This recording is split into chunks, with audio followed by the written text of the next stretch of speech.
give you the shirt off my back if you ask me. Over the weekend, I had the opportunity to test out the new FX30, and I will say, if you are a wedding filmmaker looking to add a cinema camera to your gear bag this year, something that is affordable but also gives you amazing quality, then this video is going to be for you. The Sony FX30 comes out to around $1,900 after tax, making this an affordable option for anyone interested in elevating their production while remaining budget conscious. I know that $2,000 is still quite the investment, but compared to other camera manufacturers, this is still great value for the price tag. The FX30 is half the price of the FX3, which is essentially a Sony a7S III just repackaged. While there are other minute differences between these two cameras, I think the biggest contributing factor is full frame versus APS-C.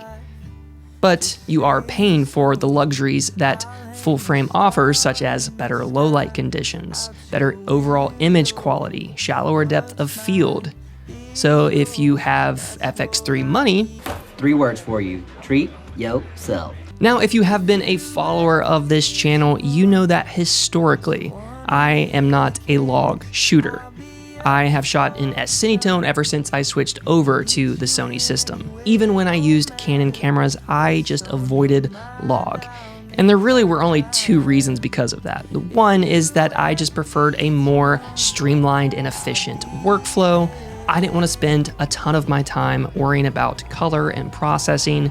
I just wanted to have a great image right out of the camera that I could tinker with to get some solid results, but that didn't spend a majority of my time coloring. And the other was just simply because I was being lazy. Well, this weekend I actually challenged myself and I used S-Log3 for the very first time. And now I gotta say, my eyes have been opened and the world that I once lived in no longer exists. And I really owe that all in part to the FX30 because it was really simple to navigate S-Log, especially as a first-time log user. With the FX30, you have 2 base ISOs. You have 800 and you have 2500.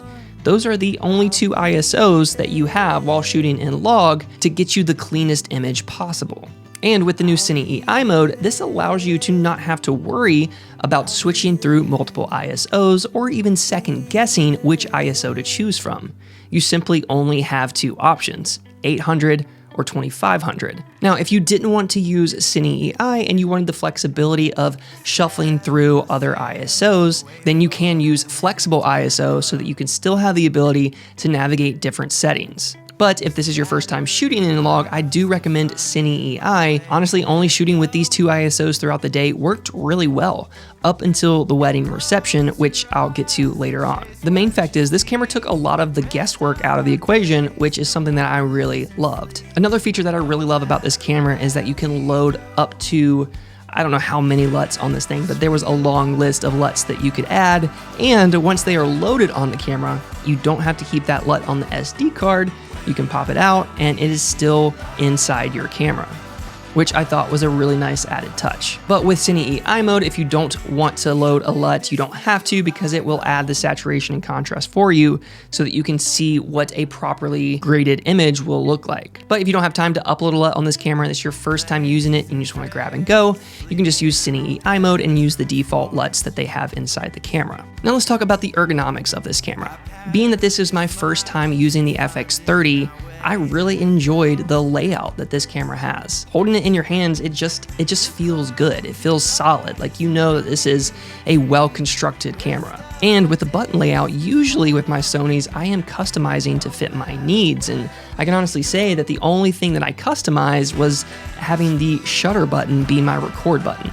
Everything else just felt very intentional and it felt well placed, I guess I could say. I also paired this camera with the small rig cage, which I felt was still necessary so that I could have my top handle and my monitor while using this camera on the wedding day. Because I will say, without an EVF, you definitely want to have an external monitor. Even if you have an EVF, let's face it, having an external monitor is really handy and necessary in this day and age. The FX30 does have a higher resolution LCD screen on the back, but I would still recommend an external monitor of some kind on the wedding day. The next feature that is an absolute blessing with this camera is when you are recording. This camera does an amazing job of letting you know that you are in fact recording with the backlight of the center of the camera, the record button, and the added customization of record overlay, which is what I have to use with my A7S III and A7 IV, because otherwise I am just squinting trying to make sure that I am recording, which, when you're on a wedding day, you don't want to have to squint at your camera. You want to be confident that you are recording, especially in those really intimate and crucial moments on the wedding day. Of course, I can't end a camera review without talking about some of the cons of this camera, which, let's face it, every camera has them because no camera is perfect. And for me, one of the cons with this camera is battery life. Now, I may be overthinking this, but the FX30's battery life isn't that great. I will say that I felt like I got maybe an hour 15 before I felt like I needed to actually switch my batteries, especially going into another moment of the day, whether that's first look or whatever part of the day you're in. It's just, I felt like about an hour 15, an hour 20 is what I would get before I needed to switch up batteries. And I felt like I went through at least 3 batteries before we even got to the ceremony. Maybe it was because I was just being negligent and I wasn't turning the camera off when it wasn't in use, and it was just still eating through the battery life. I'm not really sure, but this is just my first time with this camera, so maybe over the next few days I'll get a chance to dive deeper into that, and if anything changes, I'll definitely let you know. The next is, of course, low light. Being that this camera is a Super 35 APS-C camera, of course, it's going to be a lot different in low light compared to cameras that are full frame like the A7S III and the FX30. But is it a complete deal breaker for me? Absolutely not. It's just a small workaround, especially if you are shooting in S-Log3. You'll definitely want to just be aware when it comes to those low light situations and scenarios like the reception, especially if you know that it's going to be pretty low light conditions. You'll definitely want to make sure that you switch from S-Log to S-Cinetone so that you can cycle through higher ISOs. This way you aren't limited between just using 2 ISOs so that you can have more flexibility within your camera.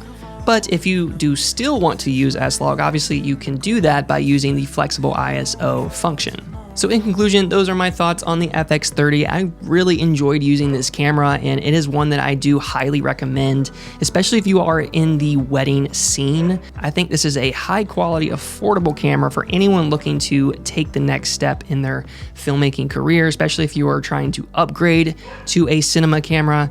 These are great options. So my dog is like going crazy right now, so I gotta wrap this thing up. So thank you guys so much for tuning in to this week's episode. I hope you found this helpful and valuable in some way. If you did, it would mean so much if you consider liking and subscribing. And until next time, keep creating and telling beautiful stories. Peace.